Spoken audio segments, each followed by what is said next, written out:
Hey party people, welcome to the Reformed Party Girls podcast. I'm your girl Kay. And I'm Ray, and this is a podcast where we share our journey from the wild nights out, drinking and partying and late night adventures to a calmer, more mindful life in sobriety.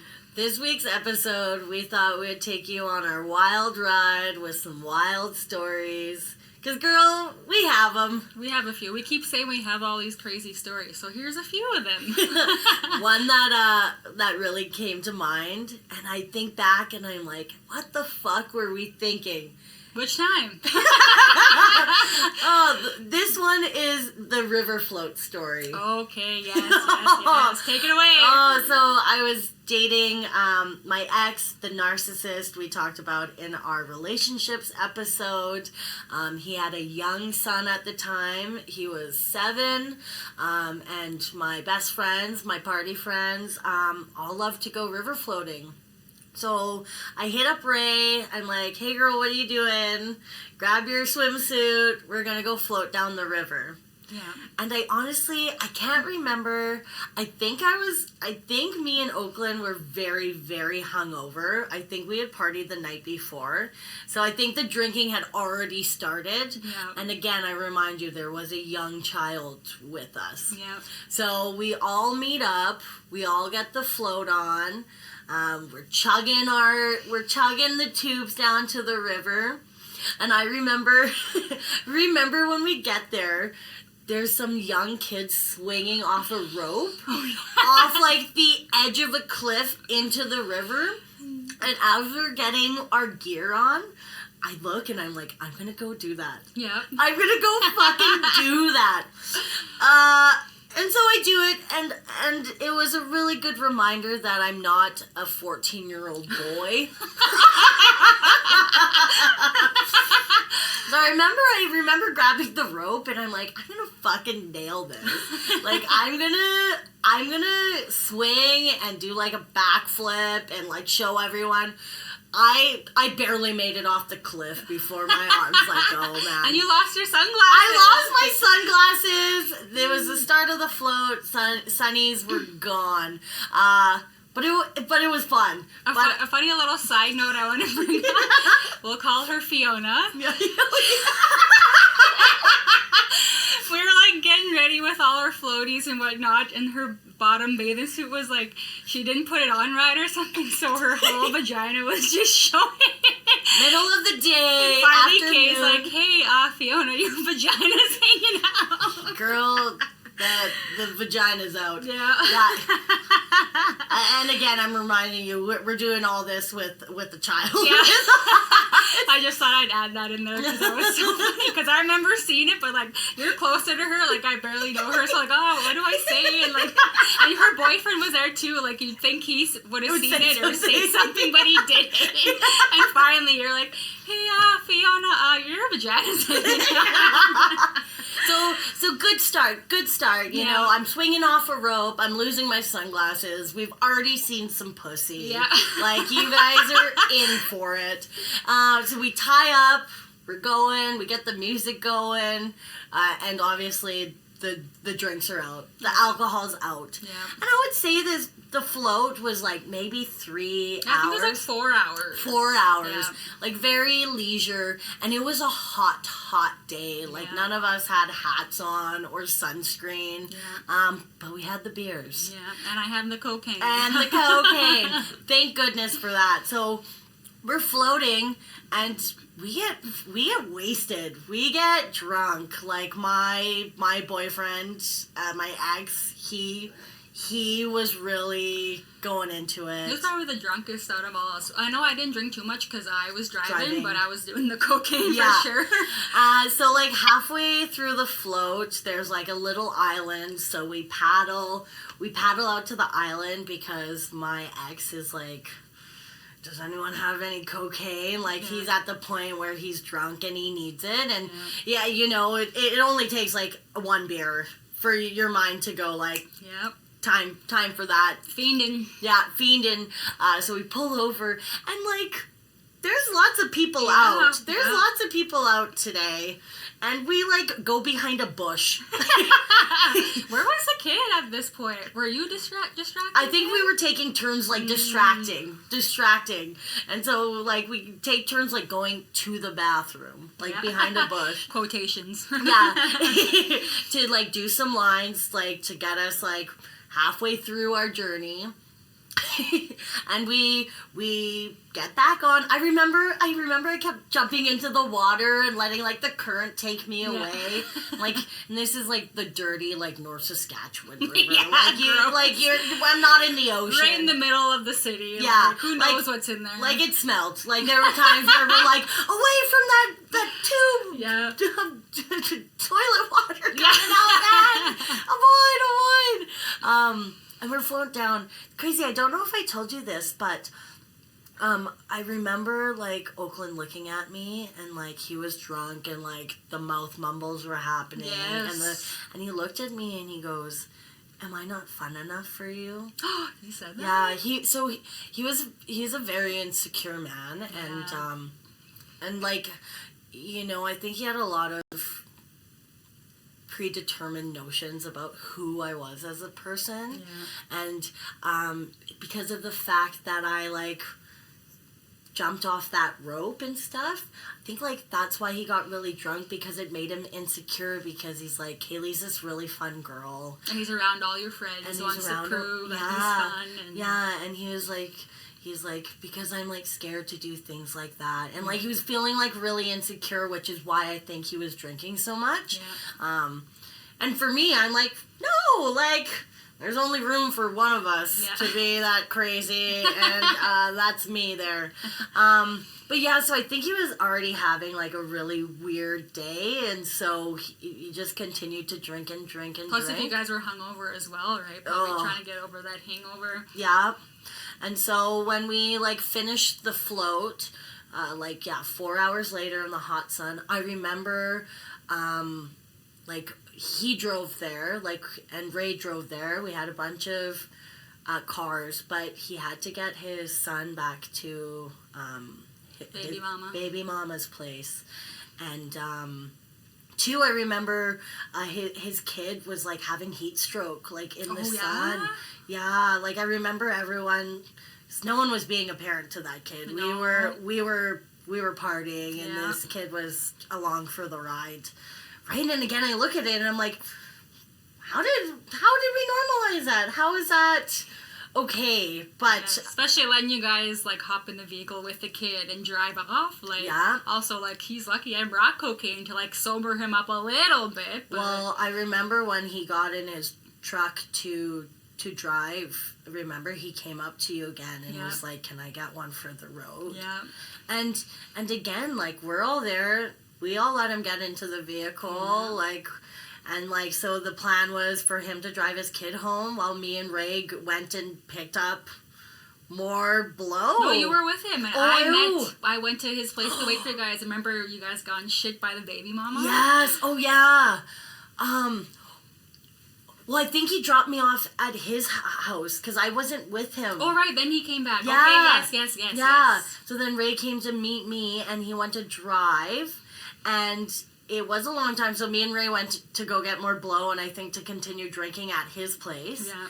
And when he came back, he told us that, like, when he dropped off his kid, that she was going to call the cops if he got back in the vehicle, and she ended up driving him back home. Yes. But did that stop us? No, we just continued the fucking party. We just continued the party. And you know what's crazy is, like, we never, like, talked about it.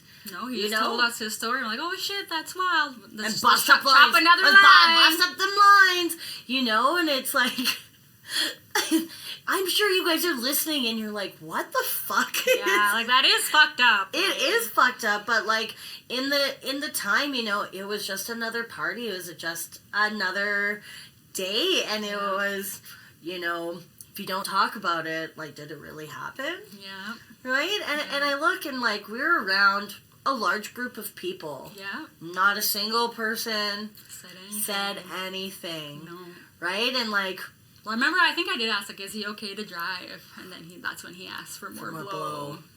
But, yeah, we were stupid. Yeah. We were stupid and wild, and I mean, that's just like one of the stories, one of the days, right? Like, I look at my coworkers and I tell them these things, and they're like, yeah, that was my Tuesday afternoon. Yeah, there was a weekday. You're like, that's my Tuesday afternoon, getting blackout drunk at 2 p.m. and busting bags out, like. I remember that's the night you guys whipped out that, like, dick machine or that dildo machine. Oh, the dildo machine. Yeah. We didn't use it, by the way. They just showed it to me because it's fucking hardcore. So again, we were talking about how he was really insecure about our relationship and me, and I was a promiscuous girl, and we had a lot of mutual friends, so like we both knew of each other before we started dating. But there was this time, like before we became official, that like I called him Vanilla. Oh. And he he couldn't get that out of his head. So then he went and bought this like crazy dildo machine. Like it was like a Jimmy rigged like foot pedal pusher with like gears that like a choo-choo train that chugged, and the dildo would just go like so fast. So he ended up buying that because like he's like, I gotta show you that I'm not Vanilla. Oh my god. I remember seeing that thing. I'm like, holy fuck. And then it just became like a party trick. We used it once, and I told him I didn't like it. No doubt. And actually, he actually lost his mind on me. Really? He did, yeah. Yeah, I was like, I don't like this because it's not intimate. I'm like, I feel like you're not a part of this. And what does he do? Just hold it and watch? Yeah, I was like, oh, this is weird, and like that like upset him. He was crazy, so nothing really made sense at all. But he had a dildo machine. Oh man. Oh. Holy fuck. Oh man. Okay, what's another good one? We have? Oh. I think we have so many stories at the punk house. Oh, What's God. some of those stories? I remember, our silent dance party. Yeah, so the punk house, there was 3 other guys, and one of my roommates, we'll call him Ivan, was super weird. I went to high school with him. During the time at the punk house, he ended up turning into, like, this really Nazi-loving political guy. Like, he used to wake up to, like, the Nazi march music every morning. Like, it was fucking weird. Yeah. So, he was kind of a scary person, but he had a 9-to-5 job. And I'm pretty sure this was, like, a weekday, right? So, it was very important that he slept, and that if we were partying, it had to be And also, quiet. you guys were, like, having that, like, you guys weren't getting along. We weren't getting along, no. Yeah. So, my bedroom was upstairs, his was on the middle floor, and, a group of us were in my room, and I don't remember, did he come in and get mad at us about the sound? No, I think it was Marty just being like, oh, we gotta be quiet, like, Ivan's sleeping, like, we don't want to disturb him, and it was me, you, Marty, and another girl, and of course we're chopping lines, and we're like, well, did we do MDMA that night too? I can't remember, Maybe. Who knows what we were doing? Yeah, but, like, we gotta be quiet, so, like, we, like, turn the music super low and, like, have, like, a silent dance part, like, just dancing hardcore. We were looking at each other, like, sweating and moving, but, like, our feet weren't really moving. It was just, like, our bodies. Yeah, and, like, trying to be quiet was difficult because we just burst out laughing, like, trying to have this silent dance party. Well, it's funny when it's, like, the party is so important that it must happen. Yeah.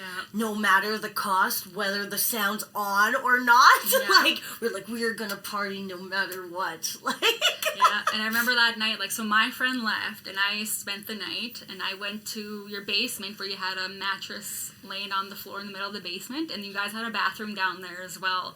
So I'm laying there, of course I can't sleep, but I'm pretending to sleep, and then I hear Ivan wake up to get ready for school or work or whatever. He comes downstairs, he goes in the washroom, I hear him have a shower, and this mattress is sitting right beside the couch, and like just sits on the couch and just sits there and stares like straight ahead for the longest time. Yeah, like freaky. Like I remember like thinking like, what the fuck is he doing? Like I want to get up and leave because like I didn't want to get up to leave to go home, but like I didn't want to get up while he's just sitting there. So I kept pretending to sleep, but like he just sat there in silence, staring forward for the longest time, and then just finally got up and left. I was like, oh, that was weird. That was creepy. Yeah. Oh, and he was creepy. It was like kind of scary, right?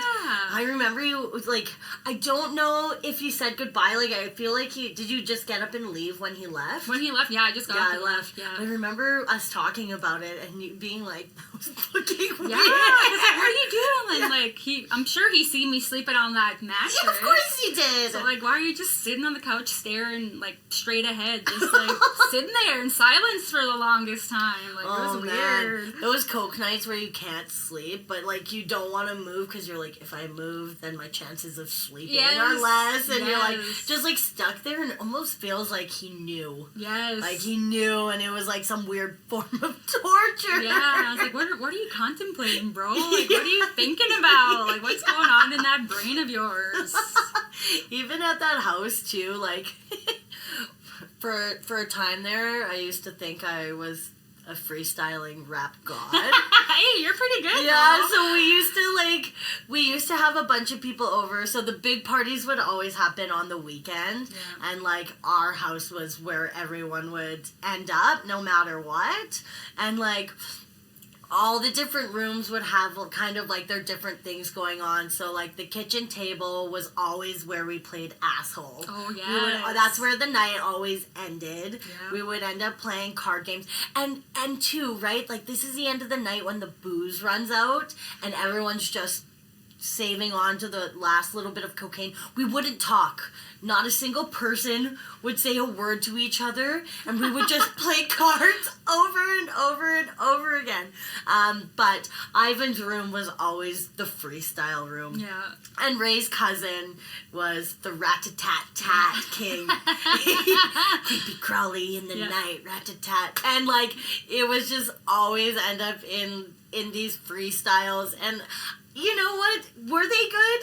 They seemed good at the time to our fucked up brains, all mangled and whatnot, thinking we're so good. I always think it's funny is like, what would someone think? Like, what would it look like if there was a video camera? Oh god. Like in there, like someone was just watching a bunch of like drunk young 20-year-olds like Jersey on Shore, like Jersey shoring, like just like 5 people standing in the middle of a bedroom in a circle, like like trying to rap. How does that look to the outside world? Like, who do these people think they are? yeah. Like, Oh man, some sort of rap gods. Oh man, I have this crazy story, and it's all of these stories like always go back to drinking and alcohol. Like I don't have a crazy story sober because when I'm sober, I'm like I'm home in my PJs, like not functioning. Yeah. But it was when my addiction kind of just started, and I was really good friends with my high school best friend. We were on White Ave, and very similar to you, like same time, I was running my credit cards out. So we were at the bar, everything was on card. I was even pulling out Coke money from my credit card, which is not a good thing. I don't suggest it to anyone. But we were going to meet a dealer, and he was drinking and driving, and I was in it, and I'm pretty sure we had beers in the car. Probably. So we were driving to meet up with our dealer, and we were going through a residential area, and, like, he kept looking at me, and I'm like, look at the fucking road, dude! Don't look at me! Like, focus on the road! And he was just having, like, the shit until gunk, and his car skims every fucking parked car on that road. Oh no! And we're sitting there like, fuck. I'm guessing he just drove away. He drove away. Of course. Yeah, drove away, but his car is like, dunk, dunk, dunk, dunk, dunk, dunk, dunk. His car is out. So what we do is like, he calls one of his dealer friends and is like, dude, this just happened. Like, I need someone with a tow to come get my car. Like, he fucked his car up. Get his car towed. and his dealer friend ends up like coming through. We end up paying this sketchy guy like $300, tows his car out, and then we get off scotch-free. But I'm like, I got in the vehicle with him after that. Like, it was just a crazy story. And sorry to all those people's cars. I'm sorry. But it was just like, it was something we laughed about. Yeah. Like, we didn't take it seriously. No. We didn't think it was like a big deal. Like, we could have gone to jail. Yeah. Like, that's a crime we committed. Yeah. And I'll tell you this. We still managed to meet our dealer. Of course. We still made it to our dealer. We still ended up getting that bag. Do what you gotta do to get that bag. Yeah. But I'm like, what the fuck? Shake my head, man. Yeah, so fucked up. And I don't want to sound like an old lady, but I'm like, man, that sort of stuff is for young kids. I wouldn't be able to do that stuff now. Right? We have a conscience now. Yeah. And two, I think like that it comes with like being older and having money is like, I can Uber home. Yes. I can find a way home. Yeah. Like when you're younger, the only money I had was the money I was spending on alcohol and drugs. Yeah. I didn't have $10 for a cab because that $10 was going up my nose or down my throat. Yeah. Right? Yeah. So it's crazy to think, right? And I'm so happy I'm alive. Yes. Yeah, because right? there's some stories where you're like, how did I not end up in jail?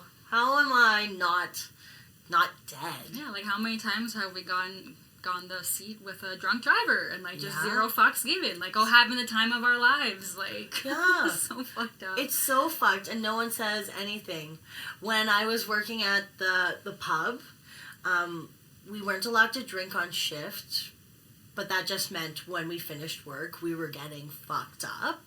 And remember, we used to go to Dee's house all the time after and have those after parties, and we used to play a game called bumper cars. So this would be like 3 o'clock in the morning. D would be in his car. My friend, we'll call him C, would be in his. And then our friend M would be in his. So all three of us would be driving at 3, 4 o'clock in the morning to D's house for the after party, all drunk.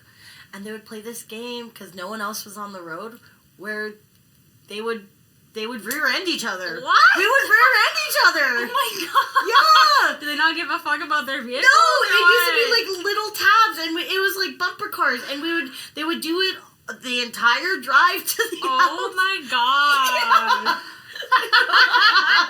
What the fuck? It was absolutely wild. I remember the time when I came to your place, and it was me, you, Marty, and his friend. Of course, we're all getting drunk, shit-faced, doing lines. And we're like, what should we do? What should we do? And you whipped out your cheerleading outfits. I was like, let's get the tickle trunk. Let's get the outfits on. So all four of us, including the two dudes, The we're guys, all wearing Kay's skimpy little cheerleading outfits, taking photos, trying to do a cheer. We were trying to do like cheer routines. Oh my god, it's like, so funny. These two guys were totally into it too. They were so into it. It was so funny. It's just like you can convince anyone to do anything. Like, yeah. We also had this one time we went to Edmonton Folk Fest, and were we doing blow that night? Yes. Of course we were. What kind of question is that? Of course we were. So we go, we get drunk, and we meet up with one of my friends, and like this is a friend who, and she ends up in rehab. But we're there, and we're usually, like, that's the one thing about you and I is, like, I think our balance of alcohol to cocaine was always good, because we were never too super ratchet. That we know of. Like, in my mind, I'm like, we're always just, like, mellow. Yeah. Like, who knows? So we think. But this friend was, like, on a different level, and we're sitting there, we're listening to the band. I think, like, it's, like, lightly starting to rain. Yeah. The music is good, and me and Ray are there, and all you hear is... She's behind us, and she's with her dad, by the way. She's with her dad, and we're like, what the fuck? And she's thrown up right behind Yeah, us. like, thankfully she didn't hit us with her throw up, and her dad had to babysit her the rest of the night, Oh my gosh. You're like, oh my god, what is going on? Right? Oh my god. She was fucking wasted. She was so wasted. Holy fuck. But I think she's doing really good now. Hey? I think so. No? Yeah. That's and good. you know what? It's really nice to hear. It's like nice running into people and you seeing them like doing okay. Yeah. Right? Because you do get to a point where there's two paths. Right? And, you know, I was hanging out with a lot of those older people and I saw like the path that I was headed on, which is just more addiction and it leads to a lot of mental health issues as well. Yeah. Where you have a path where like you grow up and you like become self-aware and it's really, really nice to hear like those good stories. And I hope our story can be that for anyone, for people that run into us or even you listening. Like I really hope that no matter where you are in your life or in your addiction or in your journey to sobriety, that like we did it and it feels really, really good. And you know, when people see you out of it, I think they feel good about it as well. Yeah, and I just thought of this story. The girl you worked with, we'll call her C. C, yeah. She was dating another employee Yeah. of yours, and I remember, I don't know the story you'll have to tell, but how she, like, went off of birth control without telling him. You want to take it away? Oh, their relationship was Toxic. Toxic and weird. And we worked together and we were all friends. Again, this is the same friend that you know, I had to message the dealer like not to come give us more drugs, because she was like all over the place. But she wanted to trap this guy. She wanted to have his baby, and she went off her birth control without telling him, and like that was fucked up. Yeah, I remember her telling us that, like, when we went back to her place, I think it was, we're like, what the fuck? Like, you shouldn't do that. Like, have this conversation with him. And then she's like, nope. Oh, man. Okay, speaking of, like, parties at their house, there's so many party houses. I'm like, I can't even keep track. But their house, her house that we partied at, there's this one time, we're there, and I'm, like, fiending for some blow. And we're sitting down, like, on the floor. I think the guys are playing video games and we're drinking. And I see, like, this little chunk on the floor. And it looks like a piece of cocaine. Yeah. And I'm like, I look at them, I'm like, hey, like, look at this. And I was like, are you guys okay if I have this? Yeah. I didn't ask them what it was. I just, like, assumed it was cocaine. So I was like, oh. So I bust it up, I put it into a fat line, and I go in for it. And it's minty. Oh, God. It's like minty. And I'm like, what the fuck? I was like, that wasn't blow. And they're like, no shit, Kaylee. Like, you find a fucking piece of dirt on the ground and snort it. Like, and I think they ended up saying it was like a breath mint or like a Tums. Like, is that the Jungle Juice name? No, that was a different night. Oh, the Jungle Juice. Oh man, these crazy stories are popping off. For each party house we're hitting up, there's another one. Yeah. So at that same house, I had just come back from my first ever rave. It's like my first time doing ketamine. I don't think I slept for 5 days because it was constant drugs. I did some speed while I was there too. And so I came back and I'm like still riding this high, and we go out patio hopping, and we meet up with our friends D and M, and we end up going back to her house, and there's a bunch of people there, and I think we started doing some MDMA, and we're all drunk, and someone has a tattoo gun. I don't know who, I don't know when the tattoo started, but I'm sitting there and I grab like a pen and I draw like on my thigh, and I'll tell you guys, it's not small. It's not small at all. And I write in big letters, jungle, and then I write JUS, because for juice. So on my thigh in giant letters says Jungle Juice. And I look at this girl and I'm like, I want you to tattoo this on me right now. Right fucking now. And she does. And then she puts a little heart at the end. And this is on me forever. Yeah. This is on me forever. And it's not a good looking tattoo, everyone. It's fucking horrible. But everyone asks me if I'll ever get it covered up. And I always say no. Because it brings me a good memory. Oh, yeah? I can look at it and I can laugh and I can go, damn, I was dumb. Right? But then it brings me the memory of my first rave and that night. And it's a happy one. Maybe one day I'll get it touched up.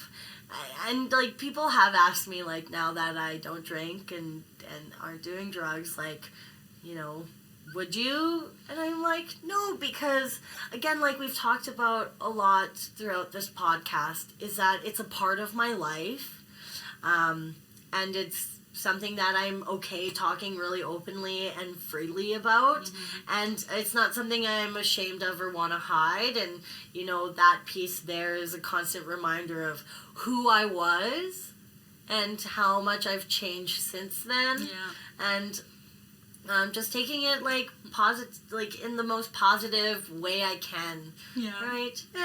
And I'm okay with that. Yeah, nothing wrong with that. No, totally. Oh, another story I just thought of. We went to Dee's place in his apartment, and he has a little hedgehog. And me and you, Mr. Murphy Brown. Yeah, me and Kay are always like following like music videos and trying to come up with a dance whenever we're fucked up, and like My Humps or WAP, and like always. Yeah, we'll watch the music video and just like never even ever close, but we'll like go over and over and try and learn the dance. Yeah, but I remember this night we were doing ketamine, and I don't have much experience with ketamine. I'm only done it I think 2 or 3 times, and I think that time was only my second time. I remember, I think there was only 4 of us that night. Yeah. You're chopping up the lines. They're like thick fucking lines. Yeah, she's like, this isn't blow, Kaylee. No, like I knew it was ketamine, but I was like, aren't these too big? You're like, no, you're fine. Let's go, girl. That sounds a lot like me. That's me. Yeah, so we do these fat lines of ketamine, and we're playing Jenga. And I guess at one point, like I'm trying to pull or put a brick on, and D, or his place, he's like, yeah, it looked like you're like... And like, what did he say? Like I was like, zit, zit, zit, zit, like a weird movie motion. Yeah, like a replay, like a whoop, whoop, whoop, whoop. Yeah, like it was so fucking weird. Like, oh, I don't remember that. No, like you're like, I'm actually just trying to play the game right now. But that night, remember we were trying to go to the bathroom, and the bathroom's down the stairs. Oh yes. And I couldn't move. No, we had to help each other. Yeah, it'd be Ray on one side, her friend on the other, and they're like carrying me down the stairs to go to the bathroom. Yeah. Was that the same night? Cousin was in the closet smoking? Oh my god. That was a different night, but yeah, Squirrel King was squirreled out, and we like go, and he sat himself in a closet, and he's just chain smoking cigarettes. And they're like, "You okay?" And he's like, "Yeah," and closes the door. Leave me alone. Leave me alone. What? More cocaine. Yeah, fuck's sake. So Squirrel King. Well, we hope you had a good laugh. These stories are just our lives, and we just wanna tell you them, and I hope you enjoy. Yeah, just the tip of the iceberg. Yeah, we have so much more to come. Don't forget to like and subscribe and follow us. Feel free to email us with your own crazy stories. Have a good night, everyone. Bye.